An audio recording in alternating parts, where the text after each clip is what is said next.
Hi students, welcome back to our YouTube channel ನಮ್ಮ Vedanta S. ನಾನು ನಿಮ್ಮ ಮಾಸ್ಟರ್ ಟೀಚರ್ ಯಶಸ್ವಿ sir. ತುಂಬ ಜನ ಎಕ್ಸಾಮ್ 2 ಸೋಷಿಯಲ್ ಸೈನ್ಸಿಗೆ ಒಂದು ಪಾಸಿಂಗ್ ಪ್ಯಾಕೇಜ್ ಕೊಡಿ ಅಂತ ಕೇಳ್ತಾ ಇದ್ರಿ. ಸೊ ಅದಕ್ಕೆ ಪಕ್ಕಾ 27 ಮಾರ್ಕ್ಸ್ ಪಕ್ಕಾ fix.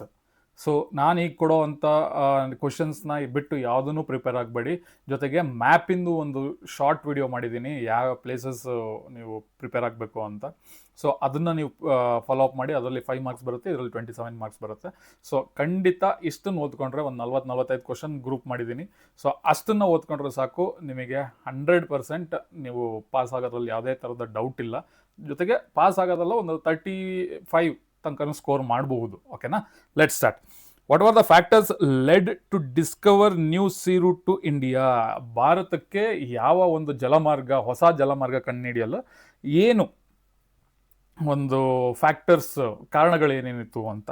Okay, demand for Indian spices, fall of Constantinople, Turks imposed high taxes, new scientific instruments, Kings of Spain and Portugal encourage ಸೈಲರ್ಸ್ ಅಂತ. ಅಂದರೆ ಫಸ್ಟು ಕಾರಣ ಏನಂತ ಅಂದರೆ, ಇಂಡಿಯನ್ ಸ್ಪೈಸಸ್ಗೆ ಒಂದು ಡಿಮ್ಯಾಂಡ್ ಇತ್ತು. ಅದು ಕಾನ್ಸ್ಟಂಟಿನೋಪಲ್ ಮೂಲಕ ಯುರೋಪ್ಗೆ ತಲುಪ್ತಾ ಇತ್ತು. ಬಟ್ ಕಾರಣಾಂತರಗಳಿಂದ ಟರ್ಕಿಶ್ ಅವರು ಕಾನ್ಸ್ಟಂಟಿನೋಪಲ್ನ ವಶಪಡಿಸ್ಕೊಂಡ ಮೇಲೆ ಆ ಜಲಮಾರ್ಗದ ಕಾನ್ಸ್ಟಂಟಿನೋಪಲ್ ಮಾರ್ಗವಾಗಿ ತಲುಪ್ತಾ ಇದ್ದಂತಹ ಎಲ್ಲ ಒಂದು ಇದಕ್ಕೂ ಒಂದು ಹೈ ಟ್ಯಾಕ್ಸಸ್ನ ಕೇಳಕ್ಕೆ ಸ್ಟಾರ್ಟ್ ಆದರು. ಸೊ ಹೈ ಟ್ಯಾಕ್ಸ್ ಕೊಡಕ್ಕೆ ಹೋದಾಗ ಈ ವರ್ತಕರು ಏನಿರ್ತಾ ಇದ್ರು ಅವರಿಗೆ ಅದರಲ್ಲಿ ಏನು ಲಾಭ ಉಳಿತಾ ಇರಲಿಲ್ಲ. ಹಾಗಾಗಿ ಪೋರ್ಚುಗೀಸ್ ಅವರು ಏನು ಮಾಡಿಕೊಂಡ್ರು, ಇದು ನಮಗೆ ವರ್ಕೌಟ್ ಆಗಲ್ಲ, ಬೇರೆ ಮಾರ್ಗನ ಹುಡ್ಕೋಣ ಅಂತ ಹೇಳಿ ಆ ವಾಸ್ಕೋ ಡ ಗಾಮಾ ಅವರು ಬಂದು ಹೊಸ ನ್ಯೂ ಸೀ ರೂಟ್ ಜಲಮಾರ್ಗವನ್ನು ಕಂಡುಹಿಡಿತಾರೆ. ಸೊ ಇದಿಷ್ಟು ಕಾರಣಗಳು. ಇಷ್ಟು ಕ್ಲೀನಾಗಿ, ಇಷ್ಟು ಸಿಂಪಲ್ಲಾಗಿ, ಇಷ್ಟು ಪಾಯಿಂಟ್ಸ್ನ ಬರೆದ್ರೆ ಸಾಕು. ಕನ್ನಡ ಮತ್ತು ಇಂಗ್ಲೀಷ್ ಎರಡನ್ನೂ ಕೊಟ್ಟಿದ್ದೀನಿ. ಓಕೆನಾ, next. What are the results of battle of Buxar? Okay, Shah Alam to granted the Diwani rights to ಬ್ರಿಟಿಷಿಗೆ ದಿವಾನಿ ರೈಟ್ಸ್ನ ಅಂದರೆ ಟ್ರಾನ್ಸ್ಫರ್ ಮಾಡ್ದ. So Shah Alam receive 26 lakhs rupees per annum. ಶಾಗೆ 26 lakhs rupees ಪರ್ ಆ್ಯನಮ್ ಅವನಿಗೆ ತಲುಪ್ತಾ ಇತ್ತು. ಸೊ ಇದರಿಂದ Nawab of Awadh paid ₹50 lakhs as war compensation. War ಮಾಡಿ, ನೀನು ತಪ್ಪು ಮಾಡಿದ್ಯಾ, ವಾರ್ ಮಾಡಿದ್ದಕ್ಕೆ ಇದು ಕಾಂಪೆನ್ಸೇಷನ್ ಥರ ನೀನು ಕೊಡಬೇಕು ಅನ್ನೋ ಕಾರಣಕ್ಕೆ 50 lakhs rupeesನ ನವಾಬ್ ಆಫ್ ಅವಧ್ ಪೇ ಮಾಡ್ದ. So Mir Jafar son was pensioned. Mir Jafar ಮಗನಿಗೆ ಸೊ ಪೆನ್ಷನ್ ಬರ್ತಾ ಇತ್ತು, ಯಾಕೆಂದರೆ ಅವರು ಬೆಂಗಾಲ್ನ ವಹಿಸ್ಕೊಂಡ್ರು. ಸೊ ಬೆಂಗಾಲ್ನ ಪೂರ್ತಿಯಾಗಿ ಕ್ಯಾಪ್ಚರ್ ಮಾಡಿಕೊಂಡು ಅವನಿಗೆ ಪೆನ್ಷನ್ ರೂಪದಲ್ಲಿ ಕೊಡ್ತಾ ಇದ್ರು. British hold entire administration of Bengal. ಇದನ್ನು ಹೇಳಿದ್ದು, ಬೆಂಗಾಲ್ನ ಪೂರ್ತಿಯಾಗಿ ಅವರು ವಶಪಡಿಸ್ಕೊಂಡು ಮೀರ್ ಜಾಫರ್ ಮಗಂಗೆ ನೀನು ಪೆನ್ಷನ್ ಇಟ್ಕೊ, ನಿಮ್ಮ ತಂದೆ ಪರವಾಗಿ ಅಥವಾ ನಿನ್ನ ಜೀವನಕ್ಕೆ ಒಂದು ಪೆನ್ಷನ್ ಥರ ಕೊಡ್ತೀವಿ ಅಂತ ಕೊಡ್ತಾ ಇದ್ರು. The British became the masters of Bengal, Bihar and Odisha. Then dual government was introduced in Bengal. Dual government introduce ಆಗಿದ್ದು ಬೆಂಗಾಲಲ್ಲಿ, ಸ್ಟಾರ್ಟಲ್ಲಿ. ಓಕೆನಾ, next.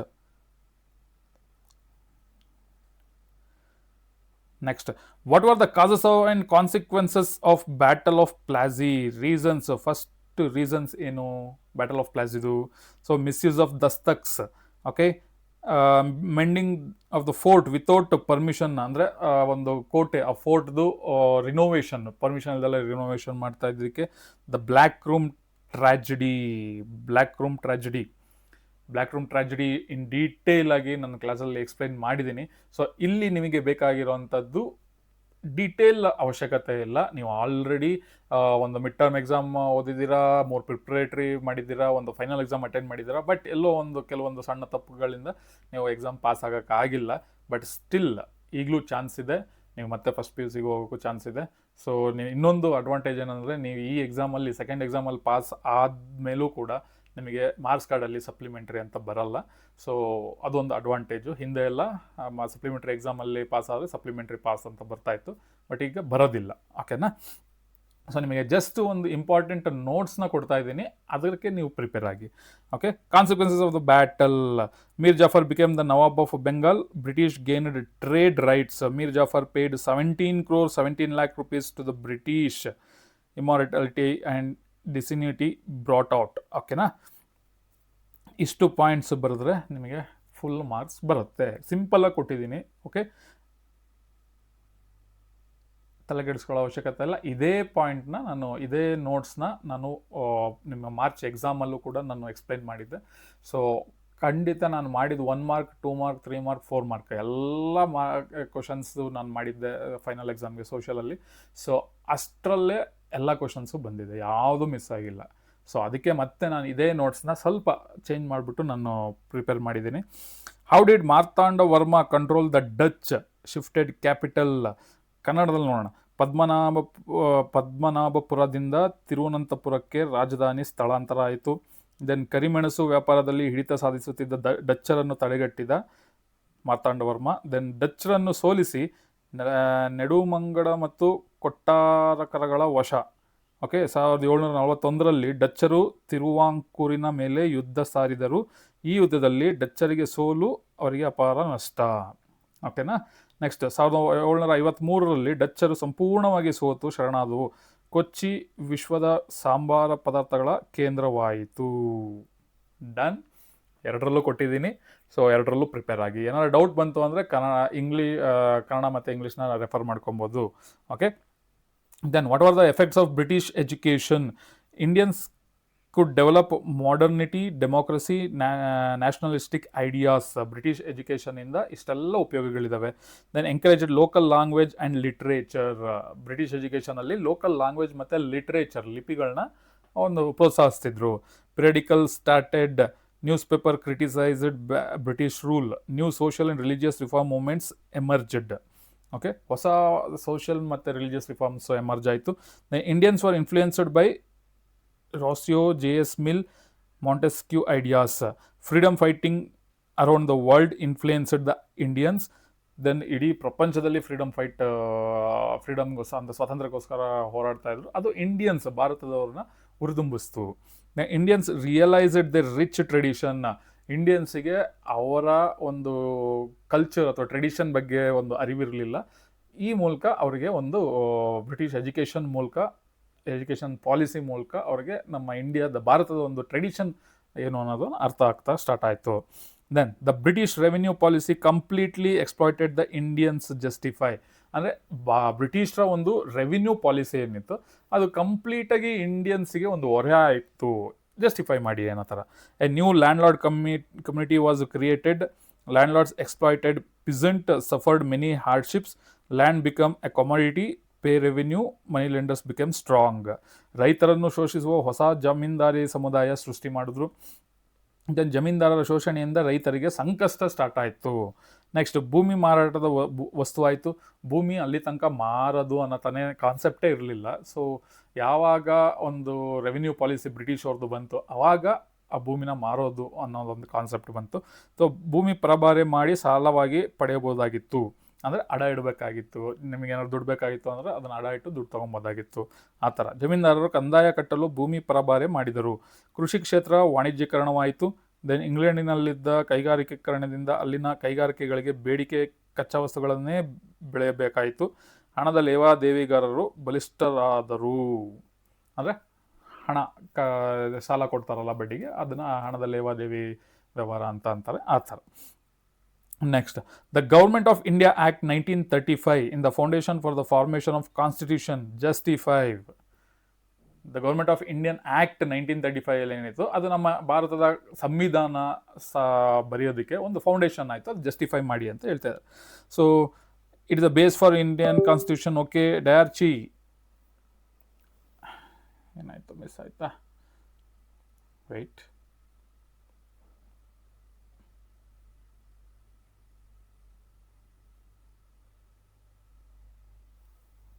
Diarchy was established at the center. Diarchy was abolished in the provinces and it allowed Indians to form government. ಅಂದರೆ Indian government Indian act 1935 Indians, ಭಾರತದವ್ರಿಗೆ ಒಂದು ಸರ್ಕಾರನ ರಚನೆ ಮಾಡೋದಕ್ಕೆ ಒಂದು ಪರ್ಮಿಷನ್ ಸಿಕ್ಕಂಗಾಯಿತು. So formation of all Indian federation, establishment of the reserve bank of India, ಇದರಿಂದ RBI reserve bank of India ಸ್ಥಾಪನೆ ಆಯಿತು. ದೆನ್ ಎಸ್ಟಾಬ್ಲಿಷ್ಮೆಂಟ್ ಆಫ್ ಫೆಡ್ರಲ್ ಕೋರ್ಟ್ಗಳು ಸ್ಥಾಪನೆ ಆದವು. So government of India act 1935 ನಮ್ಮ ಭಾರತದ ಸಂವಿಧಾನವನ್ನು ರಚಿಸೋದಕ್ಕೆ ಏನೇನು ಸಹಾಯ ಮಾಡ್ತು ಅನ್ನೋದನ್ನ ಒಂದು ಕಾರಣ ಕೊಡ್ತಾ ಇರೋದು. ಓಕೆನಾ. The 19th century has been called the Indian renaissance. Why? ಭಾರತೀಯ ಪುನರ್ಜೀವನ ಕಾಲ. ಯಾಕೆ 1935 ಸೆಂಚುರಿ? ಯಾಕೆ? ಪಾಶ್ಚಾತ್ಯ ನಾಗರಿಕತೆಯ ಸಂಪರ್ಕ ಭಾರತೀಯರಿಗೆ ಲಭ್ಯ, ಇಂಗ್ಲಿಷ್ ಶಿಕ್ಷಣ ದೊರೆಯಿತು, ಭಾರತೀಯರಿಗೆ ಪ್ರಜಾಪ್ರಭುತ್ವ ರಾಷ್ಟ್ರೀಯತೆಗಳ ಪರಿಚಯ ಆಯಿತು, ವೈಚಾರಿಕತೆಯ ಮನೋಭಾವ ಬೆಳೆಯಿತು, ಭಾರತೀಯ ಸಮಾಜದ ವಿಶ್ಲೇಷಣೆ ಹಾಗೂ ಸುಧಾರಣೆಯ ಆಸಕ್ತಿ ಬೆಳೆಯಿತು. ಬ್ರಿಟಿಷರು ಸುಧಾರಣಾ ಚಳುವಳಿಯನ್ನು ಬೆಂಬಲಿಸಿದರು. ಬ್ರಿಟಿಷರು ಸಮಾಜಕ್ಕೆ ಹಾನಿಕರವಾದ ಪದ್ಧತಿಗಳನ್ನು ಕಾನೂನಿನ ಮೂಲಕ ನಿಷೇಧಿಸಲು ಪ್ರಯತ್ನಿಸಿದರು. Okay.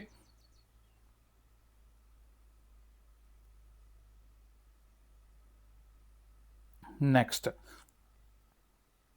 Mention the reforms of Shri Narayana Guru's Dharma Paripalana ಯೋಗಂ organisation. Narayana Guru ಅವರ ಧರ್ಮ ಪರಿಪಾಲನಾ ಯೋಗಂ ಸಂಘಟನೆಯ ಸುಧಾರಣೆಗಳನ್ನು ತಿಳಿಸಿ. ಏನೇನು ಸುಧಾರಣೆ ಮಾಡಿದ್ರು? ಹಿಂದುಳಿದ ಮತ್ತು ಶೋಷಣೆಗೊಳಗಾದ ಸಮುದಾಯಗಳ ಸಬಲೀಕರಣದ ಗುರಿ ಇತ್ತು. ಹಿಂದುಳಿದ ಮತ್ತು ಶೋಷಣೆಗೊಳಗಾದ ಸಮುದಾಯ ಅದರದೊಂದು ಮುಂದಕ್ಕೆ ತರಬೇಕು ಅನ್ನೋದೊಂದು ತುಂಬ ದೊಡ್ಡ ಗುರಿ ಇತ್ತು. ಮನುಷ್ಯನು ಘನತೆಯಿಂದ ಬದುಕುವ ಸಮಾಜದ ನಿರ್ಮಾಣ, ಯಾವುದೇ ಒಂದು ಕೆಟ್ಟ ಆಲೋಚನೆಗಳು ಬರಬಾರ್ದು, ಆಮೇಲೆ ಕೆಟ್ಟ ಘಟನೆಗಳು ನಡೀಬಾರ್ದು ಸಮಾಜದಲ್ಲಿ. ಓಕೆ. ಒಂದು ಘನತೆಯಿಂದ ಎಲ್ಲರೂ ಸ್ವಇಚ್ಛೆಯಿಂದ ಒಂದು ಖುಷಿಯಾಗಿ ಸಂತೋಷವಾಗಿ ಬಾಳಬೇಕು ಅನ್ನೋ ಒಂದು ಸಮಾಜನ ನಿರ್ಮಾಣ ಮಾಡುವಂಥ ಒಂದು ಗುರಿ ಇತ್ತು. ದೆನ್ ಮಾನವ ಕುಲಕ್ಕೆ ಒಂದೇ ಜಾತಿ ಒಂದೇ ಧರ್ಮ ಒಬ್ಬನೇ ದೇವರು ಅನ್ನೋ ಒಂದು ಪ್ರತಿಪಾದನೆ ಇತ್ತು ಅವರದ್ರಲ್ಲಿ, ಆ ಸಂಸ್ಥೆಯಿಂದ. ಯಾಕಂದರೆ 108 ದೇವರುಗಳಿದ್ದಾವೆ, ಅದೆಲ್ಲ ಒಬ್ಬೊಬ್ಬರು ಒಂದೊಂದು ದೇವ್ರನ್ನ ಪೂಜೆ ಮಾಡ್ತಾ ಇರ್ತಾರೆ. ಸೊ ಹಾಗಾಗಿ ಒಂದೇ ಜಾತಿ ಇರಬೇಕು, ಒಂದೇ ಧರ್ಮ ಇರಬೇಕು, ಒಂದೇ ದೇವರು ಇರಬೇಕು ಅನ್ನೋದೊಂದು. ಓಕೆ. ಕೆಳ ಸಮುದಾಯಗಳಿಗೆ ಪ್ರವೇಶ ನಿರಾಕರಿಸುತ್ತಿದ್ದ ದೇವಾಲಯಗಳಿಗೆ ಪರ್ಯಾಯ ದೇವಾಲಯಗಳ ನಿರ್ಮಾಣ. ಅಂದರೆ ಕೆಲವೊಂದು ಟೆಂಪಲ್ಗಳಲ್ಲಿ ಹಿಂದೆ ಹಿಂದುಳಿದ ವರ್ಗಗಳು, ಕೆಳ ಸಮುದಾಯಗಳು ಅಂತ ಏನಂತಾರೆ, ಅಂಥವ್ರನ್ನ ದೇವಸ್ಥಾನದೊಳಗೆ ಬಿಡ್ತಾ ಇರಲಿಲ್ಲ. ಸೊ ಅಂಥವ್ರಿಗೋಸ್ಕರ ಅಲ್ಲಿ ಬಿಡಲ್ವಾ, ಬೇಡ, ನಾವು ಹೊಸದಾಗಿ ಈ ಕೆಳ ಸಮುದಾಯಗಳದ್ದು ದೇವಸ್ಥಾನಕ್ಕೆ ಹೋಗ್ಬೇಕು ಅಂತಂದರೆ ಎಲ್ಲಿಗೆ ಹೋಗ್ತಾರೆ ಪಾಪ, ಹೋಗ್ಲೇಬೇಕಲ್ವ. ಅದಕ್ಕೋಸ್ಕರ ಪರ್ಯಾಯ ದೇವಸ್ಥಾನನ ನಿರ್ಮಾಣ ಮಾಡೋಣ ಅನ್ನೋದೊಂದು ಉದ್ದೇಶ ಇತ್ತು. ಯಾಕೆಂ ಸತ್ಯಾಗ್ರಹ ಎಂಬ ದೇವಾಲಯ ಪ್ರವೇಶ ಚಳುವಳಿ. ಅಂದರೆ ದೇವಾಲಯದೊಳಗೆ ಬಿಡಿ ಅನ್ನೋ ಥರ, ವೈಕಂ ಸತ್ಯಾಗ್ರಹ ಅಂತ. ಗುರುವಾಯೂರು ದೇವಾಲಯಗಳ ಪ್ರವೇಶ ಚಳುವಳಿ. ಓಕೆ. ಸೊ ಇಷ್ಟೆಲ್ಲ ಆರಾಮಾಗಿ ನೀವು ಸಿಂಪಲ್ ಪಾಯಿಂಟ್ಸಲ್ಲಿ ನಾನು ಎಕ್ಸ್ಪ್ಲೇನ್ ಮಾಡಿದ್ದೀನಿ. Next, then state the main points of the Periyar movement. What are the contributions of E.V. Ramaswamy Naicker started the non Brahmin movement. Okay. ಬ್ರಾಹ್ಮಣೇತರ ಚಳುವಳಿ ಆರಂಭವಾಯಿತು. Next, opposite social restriction. Okay. ಬ್ರಾಹ್ಮಣರ ಮೇಲೆ ಒಂದು ಸೋಷಿಯಲ್ ರಿಸ್ಟ್ರಿಕ್ಷನ್ಸ್ ಏನು ಹಾಕಿದ್ರು, ಸಾಮಾಜಿಕ ನಿರ್ಬಂಧನೆಗಳು, ಅದನ್ನೆಲ್ಲ ತೆಗಿಬೇಕು ಅನ್ನೋದೊಂದು. Then social movement through the justice ಪಾರ್ಟಿಯ ಮೂಲಕ ಸಾಮಾಜಿಕ ಚಳುವಳಿ. Okay, he started the self-respect movement, then self-respect league in 1926, established Dravidian Kalagam ಅಂತ ಒಂದು ಆರ್ಗನೈಸೇಷನ್ ಸ್ಥಾಪನೆ ಮಾಡಿದ್ರು. ಸ್ಟಾರ್ಟೆಡ್ ನ್ಯೂಸ್ ಪೇಪರ್, ಯಾವುದಾದ್ರು revolt. So Periyar movement, so E.V. Ramaswamy Naicker ಅವರು ಸ್ಟಾರ್ಟ್ ಮಾಡಿದ್ದಂಥ ಒಂದು ನ್ಯೂಸ್ ಪೇಪರ್ ಯಾವುದು ಅಂತ ಕೇಳೋ ಚಾನ್ಸಸ್ ಇದೆ, ಅದು ರಿವೋಲ್ಟ್. ಓಕೆ, ಅದು ನೆನಪಲ್ಲಿರಲಿ. What was the political reason for India's first war of independence in 1857?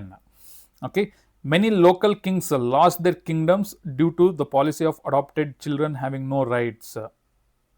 ಅಂದರೆ ಇದ್ರ ಪ್ರಕಾರ ಸ್ವಂತ ಮಕ್ಕಳಿಗೆ ಮಾತ್ರ ಆ ರಾಜನ ಆಸ್ತಿ ಅಥವಾ ಅಧಿಕಾರ ಹಸ್ತಾಂತರ ಆಗಬೇಕು, ಅಥವಾ ಮಕ್ಕಳಿಲ್ಲದೆ ಇದ್ದ ರಾಜರಿಗೆ ಒಂದು ದತ್ತು ಮಗು ತಂದು ಅವರಿಗೆ ಆಸ್ತಿ ಅಧಿಕಾರ ಎಲ್ಲ ಹಸ್ತಾಂತರ ಮಾಡಂಗಿಲ್ಲ ಅನ್ನೋದೊಂದು ಇದೊಂದು rights. Okay, then Satara, Jhansi, Jaipur, Udaipur were captured by the British. So Dalhousie abolished the royal titles. The Mughal emperor deposited the kings like the Nawab of Oudh. The British came to power. Okay, millions of soldiers became unemployed. ಅಂದರೆ ಅವರಿಗೆ ಒಂದು ಕೆಲಸಗಳಿರ್ತಾ ಇರಲಿಲ್ಲ. ಇದರಿಂದ ಅವರ ಬಳಿ ಇದ್ದ ಲಕ್ಷಾಂತರ ಸೈನಿಕರು ನಿರುದ್ಯೋಗಿಗಳಾಗಿ ಬ್ರಿಟಿಷರ ವಿರುದ್ಧ ದಂಗೆ ಏಳಲು ಕಾರಣವಾಯಿತು. ಇದು Indians first war of India independence 1857. ಓಕೆನಾ. Next, what are the economic causes for the first war of Indian independence in 1857? Industrial revolution in England, Indian crafts var destroyed. Okay, England became a workshop of industries. India's artisans became unemployed. The British imposed heavy tax on Indian goods. Then first war of Indian independence ಆಗಿದ್ರದ್ದು effect ಇದು ಏನೇನು economically ಅಂದರೆ ಆರ್ಥಿಕತೆಗೆ ಏನೇನು ಹೊಡೆತ ಬಿತ್ತು ಅನ್ನೋದ ಕಾರಣಕ್ಕೆ. Then landlords exploited the peasants. The British appointed a commission to reclaim the inam land. ಅಂದರೆ ಬ್ರಿಟಿಷರು ಇನಾಮ್ ಆಯೋಗ ನೇಮಿಸಿ ಇನಾಮ್ ಭೂಮಿಯನ್ನು ವಾಪಸ್ ಪಡೆದರು. ಆಮೇಲೆ ಜಮೀನ್ದಾರರ ರೈತರನ್ನು ಶೋಷಿಸಿದರು. ದೆನ್ ಇಂಗ್ಲೆಂಡ್ ಕೈಗಾರಿಕೆಗಳ ಕಾರ್ಯಾಗಾರವಾಯಿತು. ಭಾರತದ ಕರಕುಶಲ ಕೆಲಸಗಾರರು, ಬಟ್ಟೆ ಮತ್ತು ಉಣ್ಣೆ ಕೈಗಾರಿಕೆಗಳ ಕಾರ್ಮಿಕರು ತಮ್ಮ ಉದ್ಯೋಗ ಕಳೆದುಕೊಂಡರು. ಇದೆಲ್ಲ ಎಫೆಕ್ಟ್ಸ್.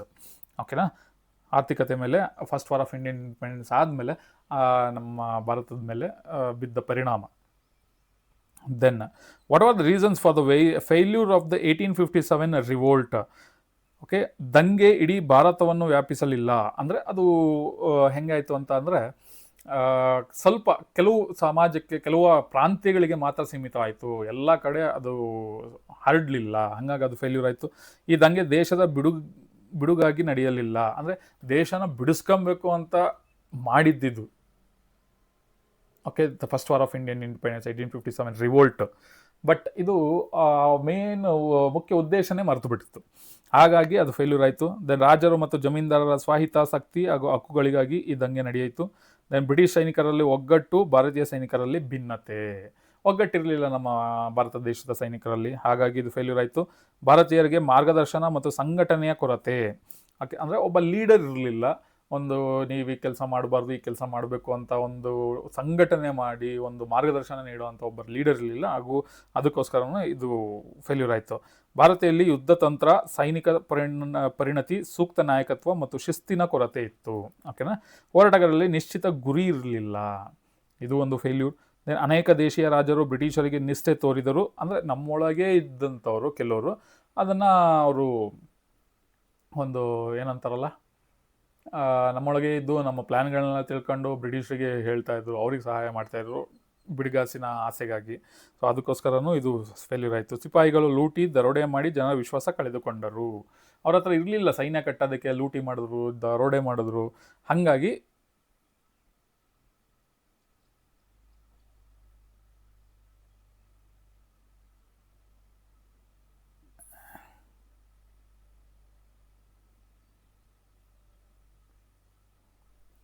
ಈ ಥರ ಪ್ರಾಬ್ಲಮ್ ಆಯಿತು. ಓಕೆನಾ. ನೆಕ್ಸ್ಟ್,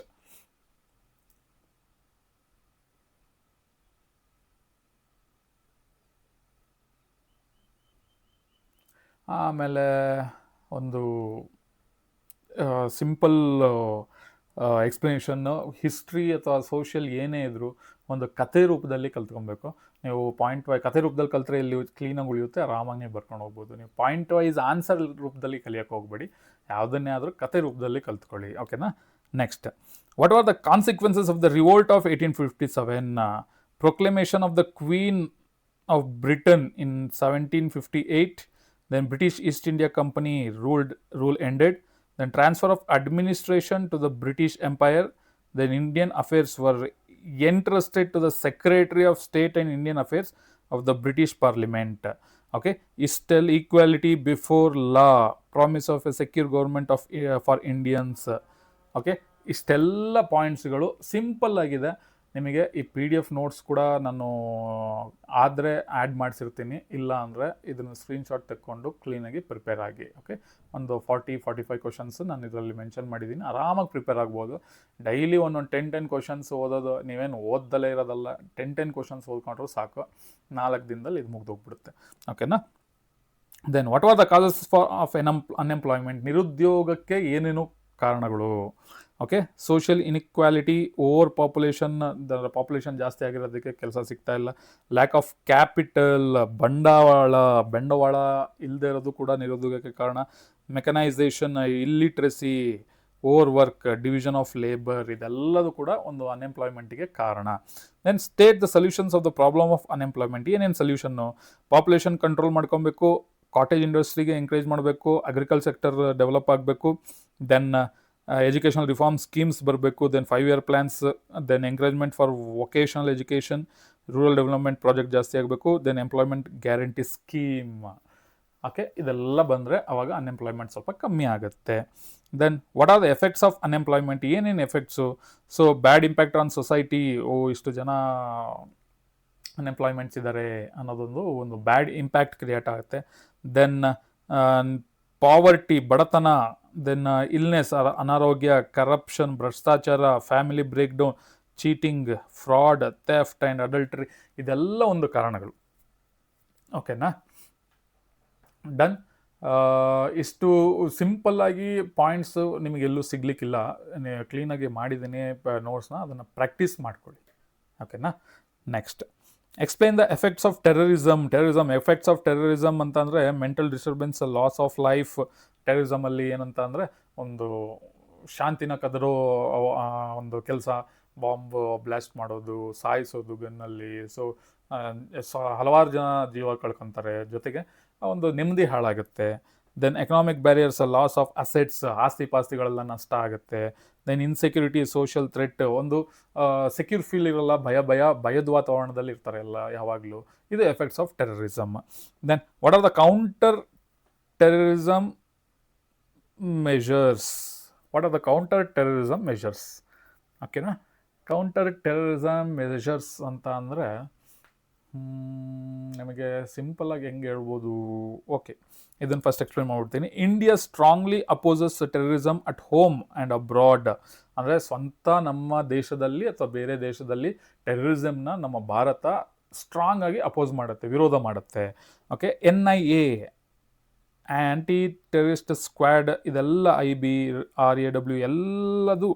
ಓಕೆ, ರಾಷ್ಟ್ರೀಯ ತನಿಖಾ ದಳ, ಇಂಟೆಲಿಜೆನ್ಸ್ ಬ್ಯೂರೋ, IB ಅಂತ ಅಂದರೆ, ಇದೆಲ್ಲದು ಟೆರರಿಸಮ್ನ ಕಂಟ್ರೋಲ್ ಮಾಡೋದಕ್ಕೆ ಸ್ಥಾಪನೆ ಮಾಡಿರುವಂಥದ್ದು. Okay, strengthening the intelligence system.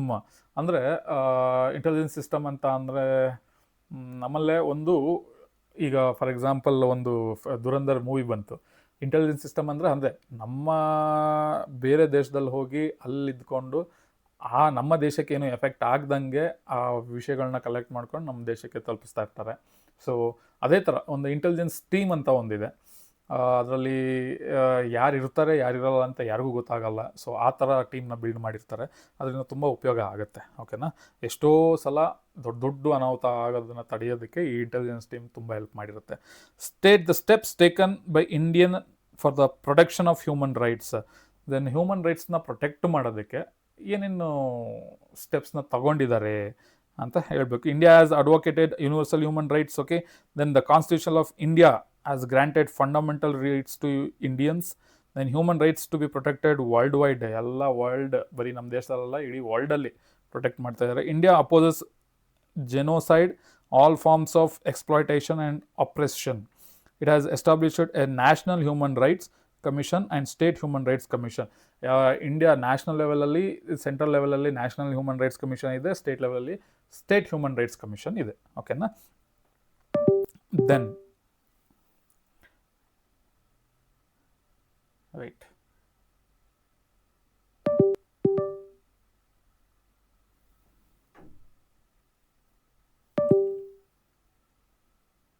ಒಂದು ನಿಮಿಷ.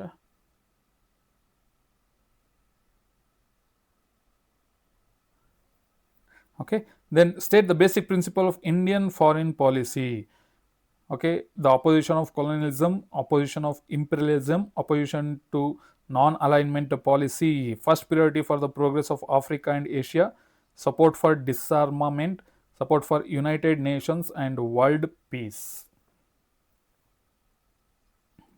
Okay, ಸೊ ಇಷ್ಟು ಸಿಂಪಲ್ ಪಾಯಿಂಟ್ಸ್ಗಳನ್ನ ನೆನ್ಪಿಟ್ಕೊಳ್ಳಿ ಅಂತಲೇ ಸಿಂಪಲ್ಲಾಗಿ ಮಾಡಿರುವಂಥ ಪಾಯಿಂಟ್ಸ್ಗಳು. ಸೊ ತಲೆ ಕೆಡಿಸ್ಕೊಳ್ಳೋ ಅವಶ್ಯಕತೆ ಇಲ್ಲ, ಆರಾಮಾಗಿ ಪ್ರಿಪೇರ್ ಆಗಿ. List the important natural flora of India: evergreen forest, deciduous monsoon forests, okay, tropical grassland forest, desert forest, mango forest and alpine forest of the Himalayas. So ನೀವು ತಲೆ ಕೆಡಿಸ್ಕೊಳ್ಳೊಂದು ಎಲ್ಲದನ್ನೂ ಓದೋ ಅವಶ್ಯಕತೆ ಇಲ್ಲ. ಮ್ಯಾಪ್ಗೆ ನಾನೊಂದು ಶಾರ್ಟ್ ಮಾಡಿದ್ದೀನಿ, ಅದನ್ನು ನೋಡ್ಕೊಳ್ಳಿ. ಅದ್ರ ಜೊತೆಗೆ ಈ ನಲ್ವತ್ತು ಕ್ವಶನ್ಸ್ 45 ಕ್ವಶನ್ಸ್ನ ಪ್ರಿಪೇರ್ ಆಗಿ ಕ್ಲೀನಾಗಿ, so that definitely you will get very good marks. Just pass ಆಗೋದು 13 ಮಾರ್ಕ್ಸು, ಬಟ್ ಅಷ್ಟು ಬೇಡ, ಒಂದು 35 ಅಂತೂ ಖಂಡಿತ ಬಂದೇ ಬರುತ್ತೆ. ಇದರಲ್ಲಿ 27 ಮಾರ್ಕ್ಸ್, ಈ PDF ಅಲ್ಲಿ 27 ಮಾರ್ಕ್ಸ್ ಫಿಕ್ಸೆಡ್. ಓಕೆನಾ? Next, what are the main causes of deforestation? Expansion of agriculture, okay, overgrazing, construction of road and railway line, then irrigation projects, forest fire, mining, ಇದೆಲ್ಲ ಒಂದು ನಮ್ಮ ಅರಣ್ಯ ಪ್ರದೇಶಗಳು ಒಂದು ನಾಶ ಆಗೋದಕ್ಕೆ ಕಾರಣಗಳು. ಓಕೆನಾ? ಮೆನ್ಷನ್ ಫಾರೆಸ್ಟ್ ಕನ್ಸರ್ವೇಷನ್ ಮೆಷರ್ಸ್, ಅರಣ್ಯಗಳನ್ನ, ಫಾರೆಸ್ಟ್ನ ಒಂದು ಪ್ರಿಸರ್ವ್ ಮಾಡೋ, ಅಂದರೆ ಒಂದು ಸಂರಕ್ಷಣೆ ಮಾಡುವಂಥ ಮೆಷರ್ಸ್ ಏನೇನು? Removing dried up trees, then controlling tree diseases, planting saplings, spreading seeds, control logging, avoid grazing.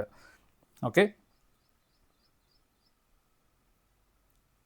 ಇಷ್ಟೆಲ್ಲ ಒಂದು ನಮ್ಮ ಫಾರೆಸ್ಟ್ನ ಸಂರಕ್ಷಣೆ ಮಾಡೋದಕ್ಕೆ, ಕಾಡನ್ನು ಸಂರಕ್ಷಣೆ ಮಾಡೋದಕ್ಕೆ ಒಂದು ಸ್ಟೆಪ್ಸ್ಗಳು. Okay, name the main national parks of India. Kaziranga national park Assam, Sundarbans national park West Bengal, then Hazaribagh national park, Gir national park Gujarat, Kanha national park Madhya Pradesh, Tadoba national park Maharashtra. ಇಷ್ಟೇ ನ್ಯಾಷನಲ್ ಪಾರ್ಕ್ಸ್ ನಮ್ಮ ಇಂಡಿಯಾದಲ್ಲಿರೋದು. ಇಷ್ಟನ್ನು ಕ್ಲೀನಾಗಿ ಮೆನ್ಷನ್ ಮಾಡಿದ್ದೀನಿ, ಪ್ರಿಪೇರ್ ಆಗಿ. Okay, then state the uses of forests, or what are the uses of forest? ಎರಡು ಒಂದೇ question. So provides pure air, food and fodder. ನಮಗೆ forest ಇರೋದ್ರಿಂದ ಏನೇನು ನಮಗೆ ಉಪಯೋಗಗಳು ಅಂತ ಅಂದರೆ, ಒಂದು ಒಳ್ಳೆ ಗಾಳಿ, ಆಹಾರ, ಮತ್ತು ಒಂದು ಮೇವು, ಪ್ರಾಣಿಗಳಿಗೆ ಒಂದು ಮೇವು ಸಿಗುತ್ತೆ. ಓಕೆ, ಯಾವುದೇ ಕಲಬೆರಕೆ ಇಲ್ದಂಗೆ. ಬ್ರಿಂಗ್ಸ್ ಗುಡ್ ರೈನ್ಫಾಲ್, ಒಳ್ಳೆ ಮಳೆ ಆಗುತ್ತೆ ಕರೆಕ್ಟ್ ಟೈಮಿಗೆ. Okay, then controls soil erosion, ಅಂದರೆ ಮಣ್ಣು ಸವೆತನ ಕಂಟ್ರೋಲ್ ಮಾಡುತ್ತೆ. Then shelter house for animals and birds. Okay, natural, ಒಂದು ಕಾಡಿದ್ದಾಗ ಪ್ರಾಣಿ ಪಕ್ಷಿಗಳಿಗೆ ಒಂದು ನ್ಯಾಚುರಲ್ ಮನೆಗಳು ಸಿಕ್ಕಂಗಾಗುತ್ತೆ. ಟ್ರೆಜರ್ ಆಫ್ ಮೆಡಿಸಿನಲ್ ಪ್ಲ್ಯಾಂಟ್ಸ್, ಒಂದು ಏನಂತಾರಲ್ಲ, ವೈದ್ಯಕೀಯ ಗುಣಗಳಿರೋಂತಹ ಒಂದು ಸಸ್ಯಕಾಶಿ ಅಂತ ಹೇಳ್ಬೋದು, ಅಥವಾ ಸಸ್ಯಗಳು, ಮರಗಳು ಚೆನ್ನಾಗಿ ಬೆಳೆಯುತ್ತೆ. ಓಕೆ, ಅಟ್ರಾಕ್ಟ್ ಟೂರಿಸ್ಟ್ನ ಅಟ್ರಾಕ್ಟ್ ಮಾಡುತ್ತೆ. Provides employment opportunities. So tourist department ಅದನ್ನು ಟೂರಿಸ್ಟ್ ಸ್ಪಾಟ್ ಆಗಿ ಡೆವಲಪ್ ಆದಾಗ ಎಂಪ್ಲಾಯ್ಮೆಂಟ್ ಕ್ರಿಯೇಟ್ ಆಗುತ್ತೆ. And maintain ecological balance. Okay, ಇದೆಲ್ಲ ಇಷ್ಟು ಒಂದು ಫಾರೆಸ್ಟಿಂದ ಆಗುವಂತಹ ಉಪಯೋಗಗಳು. Okay, then state the importance of road transport. Road ಮೂಲಕ ಒಂದು ಟ್ರಾನ್ಸ್ಪೋರ್ಟೇಷನ್ ಆಗುತ್ತಲ್ಲ, ಅದು ಒಂದು ಇಂಪಾರ್ಟೆನ್ಸ್ ಏನೇನು? ಅಗ್ರಿಕಲ್ಚರ್ ಡೆವಲಪ್ಮೆಂಟ್ ಆಗುತ್ತೆ. ಯಾಕಂದರೆ ಒಂದು ಅಗ್ರಿಕಲ್ಚರ್ ಡೆವಲಪ್ಮೆಂಟ್ ಆಗಬೇಕು ಅಂದರೆ ಅದು ಬೆಳೆದಿರುವಂತಹ ಒಂದು ಸೊಪ್ಪು, ಹಣ್ಣು, ತರಕಾರಿ ಎಲ್ಲದನ್ನು ಕೂಡ ಅವ್ರು ಬೆಳೆದಿರೋ ತೋಟದಿಂದ ಇದಕ್ಕೆ ಮಾರ್ಕೆಟಿಗೆ ಸಪ್ಲೈ ಮಾಡೋದಕ್ಕೆ ರೋಡ್ ಟ್ರಾನ್ಸ್ಪೋರ್ಟ್ ಬೇಕಾಗುತ್ತೆ. ಓಕೆ, ಅದು ಹೆಲ್ಪ್ ಆಗುತ್ತೆ. ಇಲ್ಲಾಂದರೆ ಅವರು ತೋಟದಲ್ಲಿ ಅಥವಾ ಜಮೀನಲ್ಲಿ ಕೆಲಸ ಮಾಡೋದಕ್ಕೆ ಏನೇನು ಬೇಕೋ, ಔಷಧಿ, ಅದು ಇದು, ಮಿಷಿನ್ಸು ಎಲ್ಲ, ಅದನ್ನೆಲ್ಲ ತರೋದಕ್ಕೂ ರೋಡ್ ಟ್ರಾನ್ಸ್ಪೋರ್ಟ್ ಹೆಲ್ಪ್ ಆಗುತ್ತೆ. Then to transport products to the market. ಅವ್ರು ಬೆಳೆದಿರೋಂಥ ಇದನ್ನು, ಒಂದು ಹಣ್ಣು ಹಂಪಲುಗಳನ್ನ ಮಾರ್ಕೆಟಿಗೆ ಕಳಿಸೋದಕ್ಕೆ. ಪ್ರೊವೈಡ್ ಎಸೆನ್ಷಿಯಲ್ ಐಟಮ್ಸ್, ಅದು ನಾನು ಹೇಳಿದೆ. ಸೊ ಅವರು ಬೇಸಾಯ ಮಾಡೋದಕ್ಕಾಗಲಿ, ಅವರ ವ್ಯವಸಾಯ ಮಾಡೋದಕ್ಕಾಗಲಿ, ಏನೇ ಆಗಲಿ, ಅವರು ಬೆಳೆದಿರೋದನ್ನು ಮಾರ್ಕೆಟಿಗೆ ಹಾಕೋಟ್ಟು ರೋಡ್ ಟ್ರಾನ್ಸ್ಪೋರ್ಟ್ ಬೇಕು. ಸೊ ಅಲ್ಲಿ ಅಂಗಡಿಗಳಿಂದ ಗೊಬ್ಬರ ಅಥವಾ ಮಿಷಿನ್ ಏನೇ ತರಬೇಕು ಅಂದ್ರೆ ರೋಡ್ ಟ್ರಾನ್ಸ್ಪೋರ್ಟ್ ಮೂಲಕನೇ ಬೇಕು. Then feeder to rail transport. So ರೈಲು ಸಾರಿಗೆಗೆ ಪೂರಕವಾಗಿದೆ, ಅಂದರೆ equal to. Then transportation of goods, ಸರಕು ಸಾಗಾಣಿಕೆಗೆ ಸಹಾಯಕವಾಗಿದೆ. ಎಲ್ಲದೂ ರೈಲ್ ಮೂಲಕ ಸಾಗ್ಸೋಕ್ಕಾಗಲ್ಲ, ಎಲ್ಲದೂ ಸಮುದ್ರದ ಮೂಲಕ ಸಾಗ್ಸೋಕ್ಕಾಗಲ್ಲ. ಸೊ ಎಲ್ಲ ಕಡೆ ಇರೋದು ಇಲ್ಲ ರೈಲ್ ಕನೆಕ್ಟಿವಿಟಿ ಅಥವಾ ಒಂದು ಸಮುದ್ರಗಳು. ಸೊ ಇಲ್ಲದೆ ಇದ್ದ ಜಾಗದಲ್ಲಿ ರೋಡ್ ಟ್ರಾನ್ಸ್ಪೋರ್ಟು ತುಂಬ ಹೆಲ್ಪ್ ಆಗುತ್ತೆ. Then what are the problems of road transport? ಏನೇನು ಪ್ರಾಬ್ಲಮ್ಸ್ಗಳಿದೆ road ಟ್ರಾನ್ಸ್ಪೋರ್ಟಲ್ಲಿ?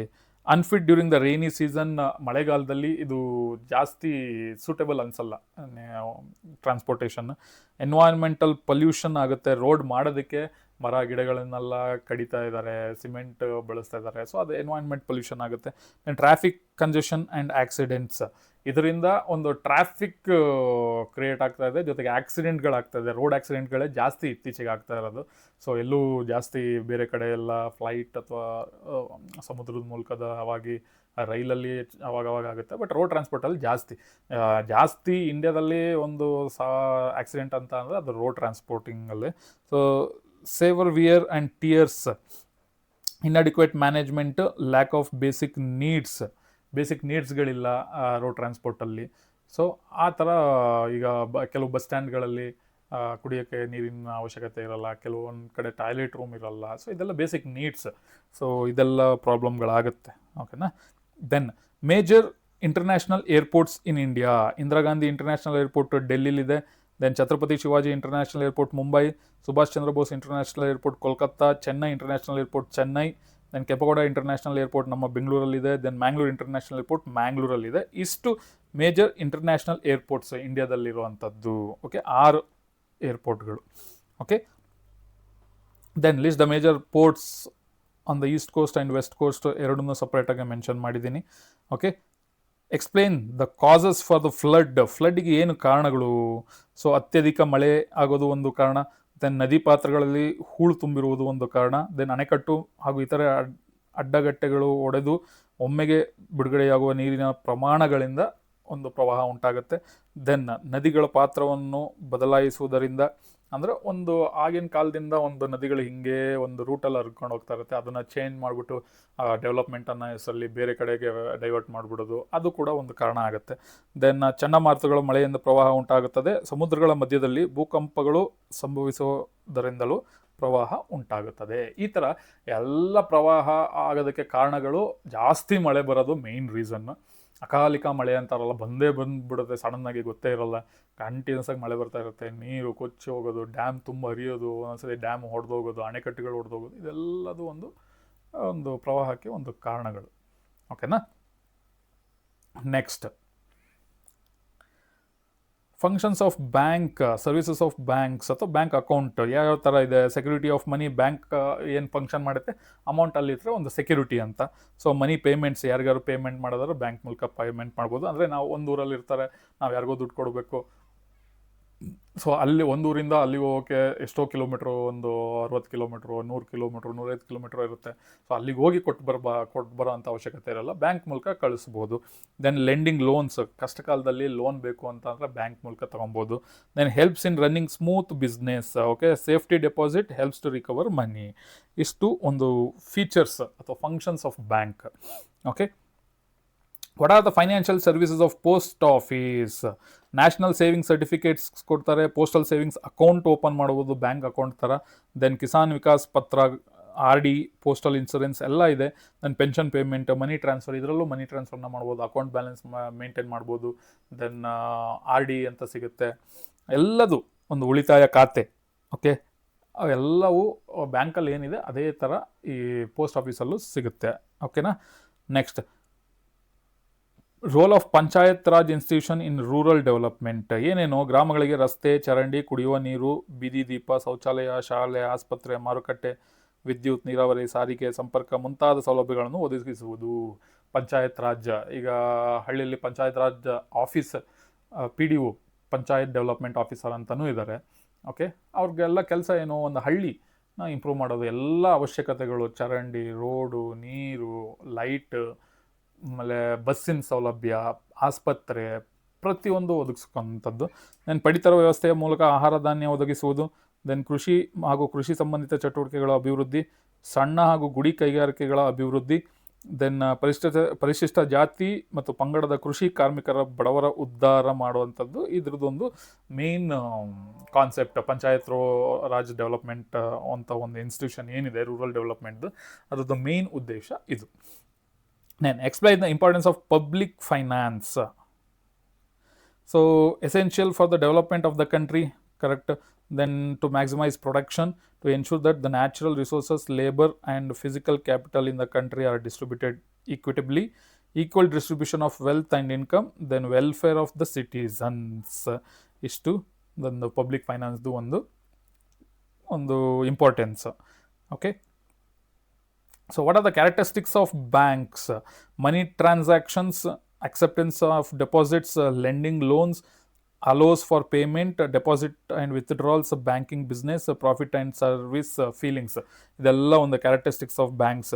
Money transaction, acceptance of deposits, ನೀವು ದುಡ್ಡು ಕೊಡೋಕೆ ಹೋದರೆ ದುಡ್ಡು ಇಡ್ಬೋದು, ಅಕ್ಸೆಪ್ಟೆನ್ಸ್ ಆಫ್ ಡೆಪಾಸಿಟ್ಸ್. ದೆನ್ ಅದಕ್ಕೊಂದು ಲಿಮಿಟ್ ಇರುತ್ತೆ, 1,00,000, 1,00,000, 5,00,000, 10,00,000, ಅದಾದರೆ ಎಷ್ಟು ಅನ್ನೋದನ್ನು ಲಿಮಿಟ್ ಇರುತ್ತೆ. ಲೋನ್ ಕೊಡುವಂಥದ್ದು ಎಲ್ಲ ಒಂದು characteristics of banks. Okay, so ಇಲ್ಲಿ ಪರ್ಸನಲ್ ಫಿನಾನ್ಸ್ ಮತ್ತು ಪಬ್ಲಿಕ್ ಫಿನಾನ್ಸ್ದು ಎಕ್ಸ್ಪ್ಲನೇಷನ್ ಡಿಫ್ರೆನ್ಸ್ ಕೊಟ್ಟಿದ್ದೀನಿ. ಓಕೆ, ಎಂಟರ್ಪ್ರಿನರ್ಶಿಪ್ದು characteristics. Okay, next state difference between organised and unorganised workers. So ಗ್ರೂಪಲ್ಲಿ ಒಂದು ಸಂಘ ಇರುವಂತಹ ಕೂಲಿ ಕಾರ್ಮಿಕರಿಗೆ ಅಥವಾ ವರ್ಕರ್ಸಿಗೆ, ಸಂಘ ಇಲ್ಲದೆ ಇರೋವಂತಹ ವರ್ಕರ್ಸಿಗೆ ಏನು ಡಿಫ್ರೆನ್ಸ್ ಅನ್ನೋದೊಂದು. Okay, so entrepreneur, economic development of the country. Okay, non tax revenue sources of central government ಅದನ್ನು ಕೊಟ್ಟಿದ್ದೀನಿ. ಡನ್. ಸೊ ಎಕ್ಸಾಕ್ಟಾಗಿ 40 ಕ್ವಶನ್ಸ್, ಜಾಸ್ತಿ ಏನಿಲ್ಲ. ಸೊ ಈ 40 ಕ್ವಶನ್ಸ್ ಓದಿದ್ರೆ 27 ಮಾರ್ಕ್ಸ್ ಪಕ್ಕಾ ಬಂದೇ ಬರುತ್ತೆ, ಯಾವುದೇ ಥರದ ಡೌಟ್ ಇಲ್ಲ. ಸೊ ಕ್ಲೀನಾಗಿ ಪ್ರಿಪೇರ್ ಆಗಿ ಇದನ್ನಿಷ್ಟನ್ನೇ ಓದ್ಕೊಳ್ಳಿ, ಯಾವುದನ್ನು ಮತ್ತೆ ಬೇರೆ ಇದನ್ನು ಓದೋ ಅವಶ್ಯಕತೆ ಇಲ್ಲ. ಆರಾಮಾಗಿ ಓದ್ಕೊಳ್ಳಿ. ಸಿಂಪಲ್ ಸ್ಟೆಪ್ಸ್, ಸಿಂಪಲ್ ಪಾಯಿಂಟ್ಸ್ನ ಕೊಟ್ಟಿದ್ದೀನಿ, ಪಾಯಿಂಟ್ ವೈಸ್. ಸೊ ಯಾವುದೇ ಥರದ ಕನ್ಫ್ಯೂಷನ್ ಬೇಡ, ಅದು ಓದ್ಲಾ ಇದು ಓದ್ಲಾ ಮತ್ತೆ ಫೇಲ್ ಆಗಿಬಿಟ್ರೆ ಹೆಂಗೆ ಅಂತ. ಯಾವುದೇ ಕಾರಣಕ್ಕೂ ನೀವು ಫೇಲ್ ಆಗಲ್ಲ, ಇಷ್ಟನ್ನು ಮಾತ್ರ ಓದ್ಕೊಳ್ಳಿ, ಆರಾಮಾಗಿ ಪಾಸ್ ಆಗ್ತೀರಾ. ಮತ್ತೆ ಒಂದು ಇನ್ಫಾರ್ಮೇಟಿವ್ ವಿಡಿಯೋ ಜೊತೆಗೆ ನಿಮ್ಮ ಮುಂದೆ ಬರ್ತೀನಿ. ಟಿಲ್ ದೆನ್ ಟೇಕ್ ಕೇರ್, ಬಾಯ್ ಬಾಯ್.